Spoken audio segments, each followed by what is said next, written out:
Hello and welcome back to London Cycle Routes. Today I'll be showing you how to cycle from Barking in East London to Bank in Central London. This ride takes about 50 minutes to an hour and you can do more or less the whole thing on quiet streets and protected cycle lanes. By public transport, this journey takes about half an hour to 40 minutes, so it is a bit longer to cycle, but if you have a walk at either end, there may not be much in it. If you find this video useful, or you just enjoy watching it, then please don't forget to hit the bell icon and subscribe to the channel. I try to post new videos just like it every week. If you're a regular viewer, you may notice an improvement in the sound quality this week. That's because I finally have a decent microphone, and for that I would like to say a big thank you to the channel's supporters on Patreon who made it possible. If you'd like to contribute as well, there's a link in the description. Alright, let's get going. So we're starting on Ripple Road, around the corner from Barking Station, and you want to head up this passageway just to the left of the Tesco Express. This space is shared with pedestrians, so don't go too quickly and be courteous to people who are walking. As you turn left onto Clockhouse Avenue, you'll see what look like ruins in front of you. Weirdly, this is actually a folly that was built in 2007 to hide the back of Iceland.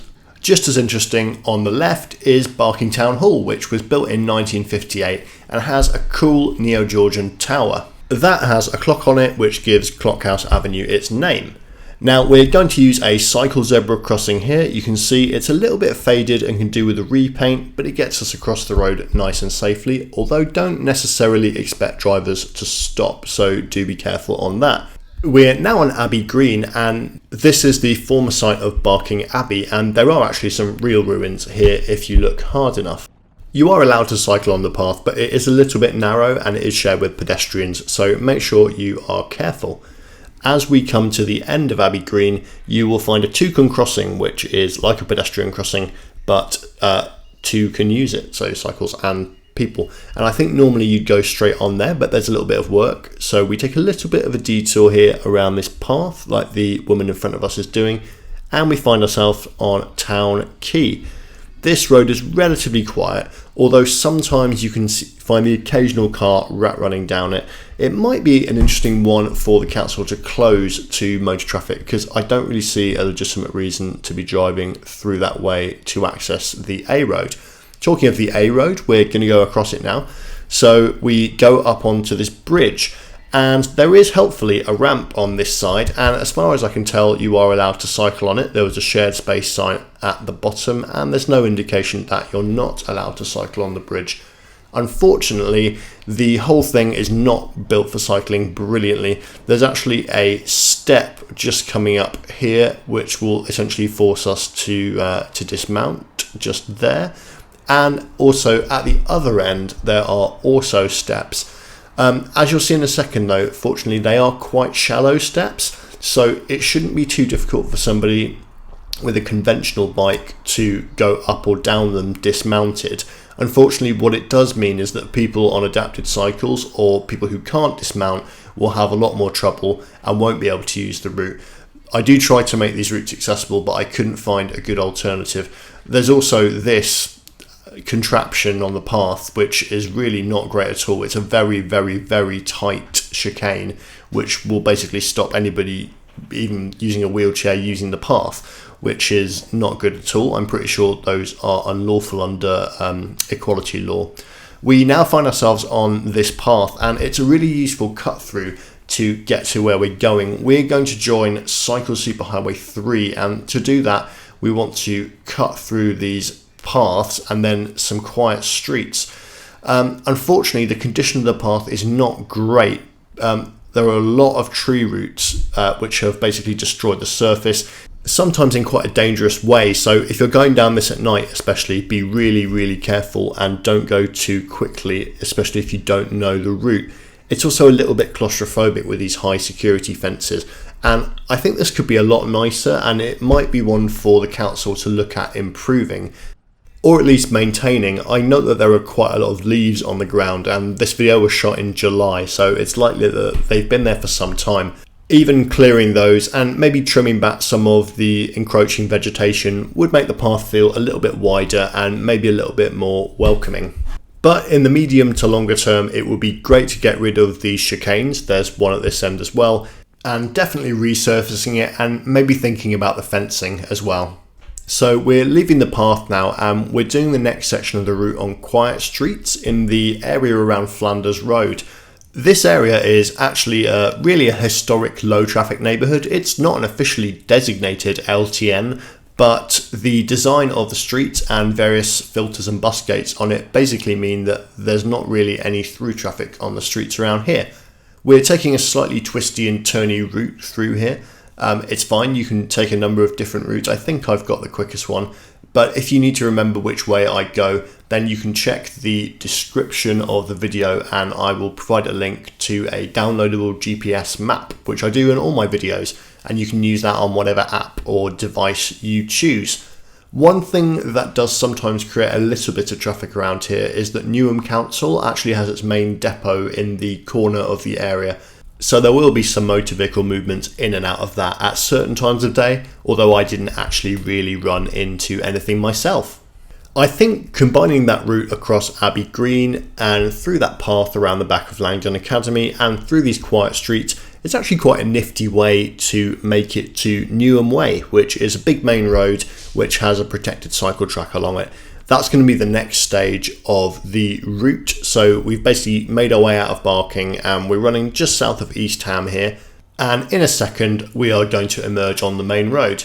Just for now, I'd like you to appreciate the lovely names of this street. The Hameway is a very nice one. And there are various others around here. I like to think that the developers of the area had a lot of fun coming up with nice names for their streets. I think that's probably one of the most fun parts of being a developer. At the end of Masefield Gardens, there is a path and you can see that shared space sign there. That's the blue sign with a little bike on it. And that leads us out onto this protected cycle track, which is actually in pretty good nick. Despite its apparent age, it looks pretty old. The only thing that I would say is you can see that its width has been significantly narrowed by the overgrown bushes here. So that does need a trim for safety reasons, especially on the blind corners. Now we're coming up to a junction with a load of toucan crossings, and if you watch this channel regularly, you'll know that I pretty much always wait for the traffic lights, even on pedestrian crossings like this, just to show you how they work.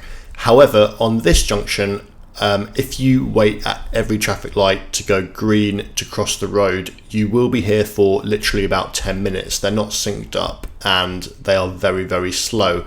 So my advice is actually, if you can possibly do so safely, to cross the road in the manner that you would if you were a pedestrian. And of course, remember, this is crossing the road. This is not the same as cycling on the road. So don't be running red lights when you're on the road, but you can cross the road safely in the same way as you would be if you were on foot.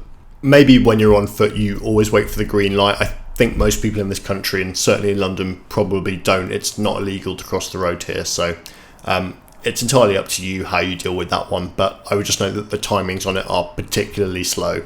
We have now joined Cycle Superhighway 3. You can it still has the old Cycle Superhighway branding that TfL used to use. It now, of course, is slowly renaming everything into a Cycleway, which is a slightly different name. This gives us a pretty decent and more or less good quality continuous cycle track along the main road. The only problem is it doesn't have priority over side roads in most cases. So you can see here, this development, which isn't even really a side road, it gives up and then there's a bit of shared pavement and it turns into a cycleway again. That's not ideal, and you'd hope that that new development, I think it's called Beckton Parkside, that there would be some section 106 cash or something like that from the developers to build the cycleway properly over the entrance to the development. That doesn't seem to have happened at this point. Generally though, this is a pretty safe cycle lane and it feels quite nice to cycle along. Obviously there is fast moving traffic very, very close to you. But there's a nice grass verge and sometimes barriers like this protecting you, and although the path isn't particularly wide, it's also not particularly heavily trafficked, so it's alright. The path also feels a little bit wider than it is because that curb on the left is a sort of a forgiving curb. It's quite low and has a sort of an angled edge, which means that you can cycle quite close to it. Annoyingly, this is what you'll basically encounter along the route. You will have to use lots of toucan crossings to get over the main side roads as they join the highway, and sometimes it will turn into a shared space, and then you'll rejoin the path again like this. It's a variable quality, and to be honest, it would be much better if it had priority over the side roads in the same way that a modern piece of infrastructure would. Although this lane is badged as Cycle Superhighway 3, which would sort of indicate that it was put in under Boris Johnson, it actually wasn't. It's actually an existing route that was put in quite a while ago, a few decades ago, possibly when this road was redone. And then it was basically painted blue under Boris Johnson and badged as part of Cycle Superhighway 3. The central section of Cycle Superhighway 3 through Tower Hill and Embankment, that was all new, and that central section is fantastic. It was built to a very high standard, but these sections, it was basically noticed that the existing infrastructure was all right, and with maybe a couple of tweaks and some rebranding, it could be said that Cycle Superhighway 3 went all the way to Barking. But I think that was the right decision, but you just have to be clear-eyed about the limitations. One big limitation coming up here, as you go in front of the petrol station, there'll be cars pulling in. Look, that car nearly hit that cyclist. So you need to be really careful as you cross those side roads, and especially if there's a van parked in it, although that guy was very apologetic, and I do not bear a grudge against him for it. But in all those cases, the petrol station, the unsignalled crossing over the side road, just make sure that you check that there aren't cars pulling in, because that would be deadly, especially when you're going in this direction and you can't see that a car is coming from behind you. Make sure you look over your shoulder. Here you can go either left or right of the tree. That is your choice. But it's easy to complain about this, and there is, to be honest, yes, some of this infrastructure is quite substandard, particularly the side road issue, but it is frankly quite easy to cycle down, and it does get the job done, and it's an extremely long cycle lane as well, and that means that it enables a lot of journeys from places out in the east of London right through into the centre. There are some more limitations coming up, and we'll talk about them as we get to them, but overall it's a good thing, and you can comfortably cycle along here most of the way. Here you have to change to the other side of the road, so use the signalled crossing, and we run alongside Canning Town Morrison's on this painted cycle path. I think this section is relatively new, and you can tell partly because it's quite wide. There was a diversion in place. There's an interesting bit of public space here underneath the elevated motorway, which is quite a strange thing to see. And coming up here, something I always love to see is someone on a trike. I love tricycles, that's great. Unfortunately, remember, she wouldn't be able to go all the way to Barking on this route because she wouldn't be able to get through that chicane on the path. So it's pretty crucial that those chicanes get taken out and that path on the way out of Barking gets sorted. We're passing Canning Town Station here. That's a place that, if you live in East London, if you take the Jubilee line in maybe from Stratford, you'll know. So yeah, we're getting pretty close here, although it might feel like we're in the middle of nowhere because we're next to a motorway.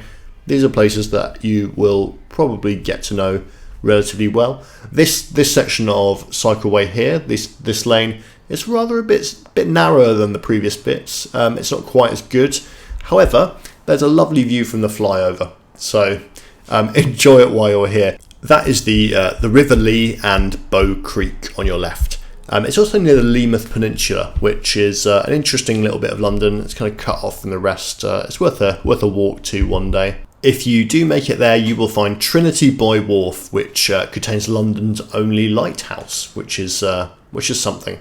You see these red lights here? They're not for you. They are for the main carriageway, so we can just zip right by them. And here we're going to be making use of another Toucan crossing.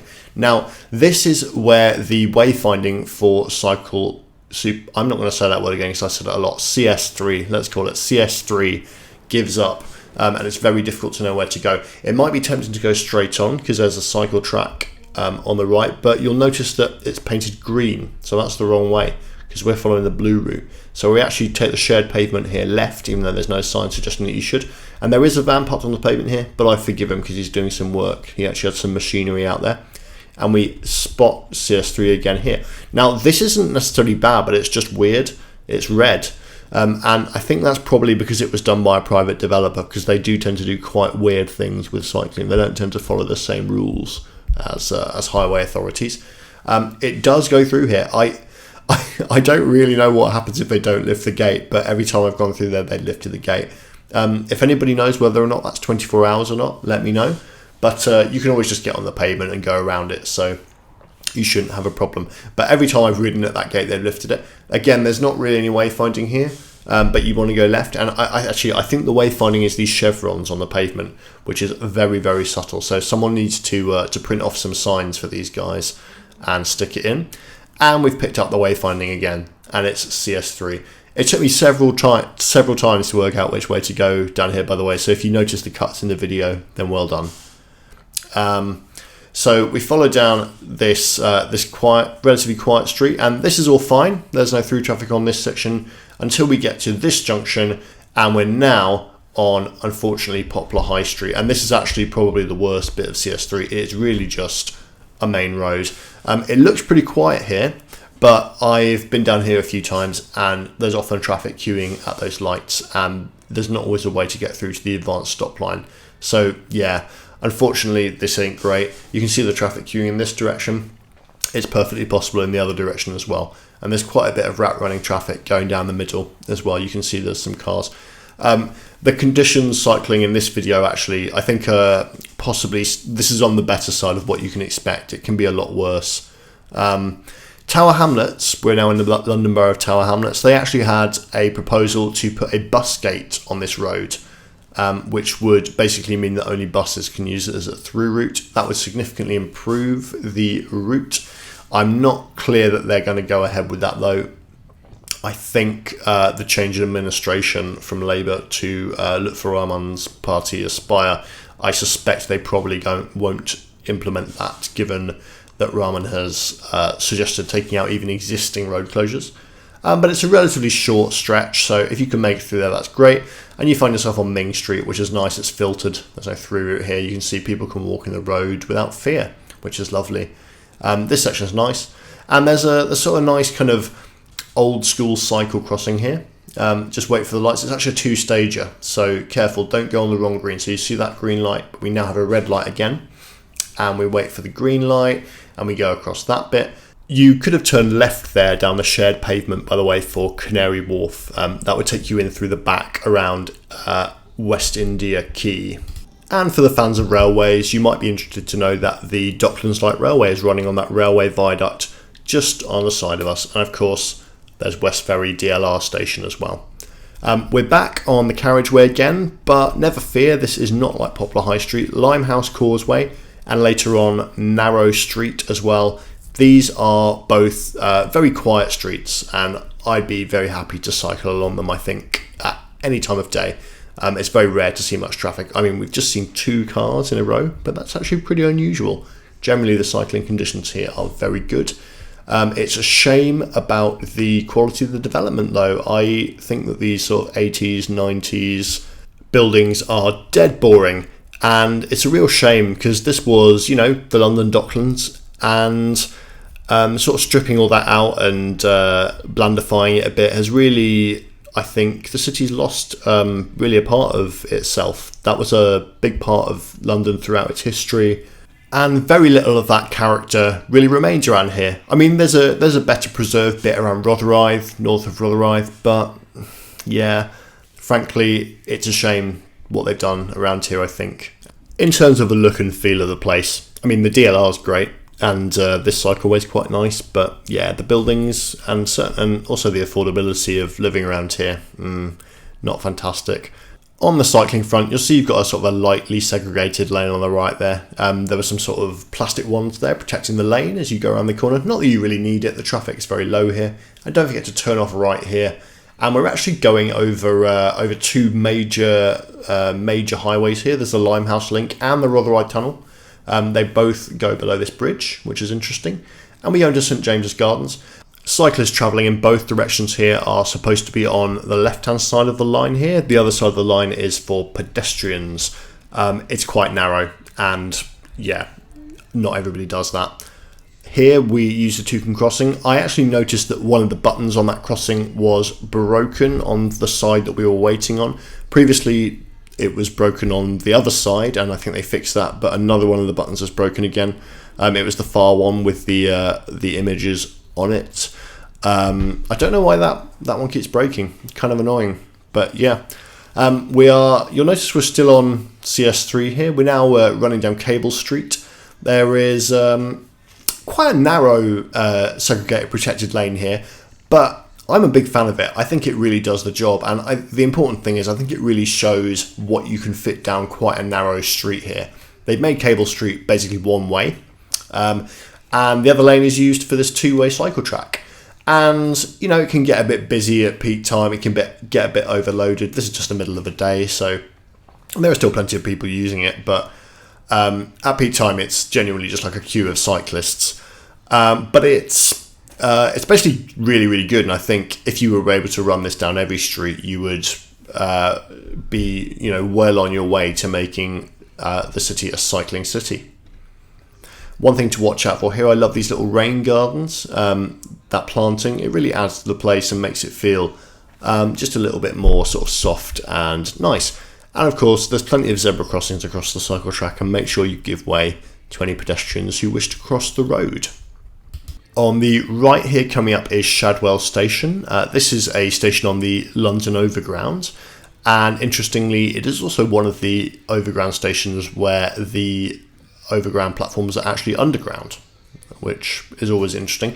Everybody's favourite fact about the London Underground is of course that the majority of it is actually overground. It is not in tunnels, but I actually think that favourite fact is a little bit misleading, because in the city centre it is actually mostly underground. It's just because there are long lines stretching out into the suburbs which are above ground.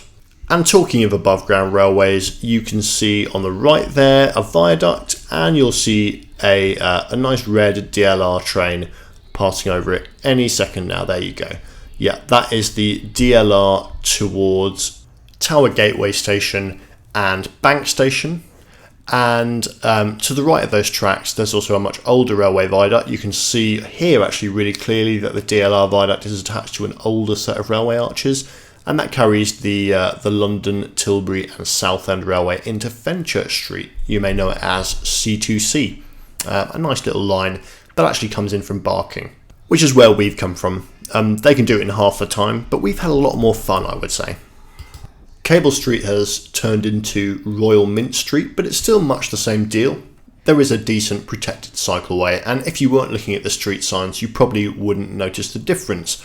However, you can turn right here up Mansell Street, and that'll take you up to Aldgate, where you can join Cycleway 2, which can take you up to Whitechapel and Stratford. You probably wouldn't do that if you were going in this direction, as you'd be doubling back on yourself, but if you wanted to go to Aldgate or kind of a northern bit of the city, that's the way to go. We're now coming up to the bit I previously mentioned, the new section of Cycle's Superhighway 3, now known as Cycleway 3. This was the bit that was built to a very high standard. And we're also at Tower Hill. That's the Tower of London on the left there, or bits of it. And I know that some people have requested a Barking to Tower Hill video, so if that's you, this is your lucky day. We're here. But I'm going to show us how to get a little bit further into the city, up to Bank, because it's actually quite a neat way that I think not a lot of people know, because it's quite new, of how to get up the hill to Bank. Before we get there, just a quick note that if you've enjoyed this video and you'd like to see more like it, don't forget to hit subscribe, hit the bell icon, and you will be subscribed to this channel and you'll be alerted for new videos. Best way to support the channel. Another way you can support the channel, there's also a link to our Patreon in the description. Absolutely no obligation to sign up to that, but if you fancy it, you can absolutely do that. Those of you who are signed up to that, thank you very much again. That is why the sound quality is better in this video. On the right here, you can see a little street cleaner. That's nice to see. That little guy is keeping the cycle lane clear of debris. And I know that the guy in front of us on the e-board is going to be making at least one or two of you in the comments excited. So I'm looking forward to hearing from you guys below. We have just gone under London Bridge, and after London Bridge comes Cannon Street Station. There's actually an entire railway station above here, and this is actually our cue to turn off right. Directly after Cannon Street Station, we turn up right up Dowgate Hill, and you can see here there's a shared space sign. You're allowed to cycle on that, and we go up this street. This doesn't go anywhere, so there's no through traffic on here. It's very quiet, and on the right there's Cannon Street Underground Station. We cross Cannon Street itself, and again, another cycle lane. Those cycle symbols show us where we can go. This is a newly done bit of Walbrook, so this is actually a great way up to Bank. There's a new entrance to Bank Tube Station on the left there. There's also an interesting museum about the history of Roman London, which is free. I believe it's run by Bloomberg, actually, interestingly. And there's another entrance to Bank Station. Wow, there's a lot of those. And we come out here onto Queen Victoria Street, and I've just dismounted and I'm walking, and this is the Bank Junction, and weirdly, look, there's a shared space sign. I don't know why there's a shared space sign there. I don't know why you'd want to cycle on the pavement. That's a mystery. But yeah, that's the Royal Exchange in front of us, that most grand building. Don't get it confused with the Bank of England. Right, so we've done it. Thank you very much for watching that, guys. You can see from the map that it's very direct. It is just simply a very, very long way, so it takes a long time. I think that's a decent route, and I'd actually be up for cycling that, you know, once or twice a week. I probably wouldn't personally do it every day, but some people are more dedicated than I am at this stuff. I think the way out of Barking is pretty nifty. It's a shame that the bridge isn't ramped on both sides, and that path with the tree roots could certainly be improved. Remember that, you've been watching this for a good 27 minutes or thereabouts, so that probably feels like a lifetime ago to you now. And definitely the issue with the side roads on the old bit of CS3, that could be certainly improved because they're a little bit dodgy. You really need to look when you're crossing the road there, but you can do it. It's not difficult. I think anybody could cycle that route, and maybe you will if you give it a go. You can download the map in the description of the video. Thank you very much for watching that, guys, and I'll see you again next time. Goodbye.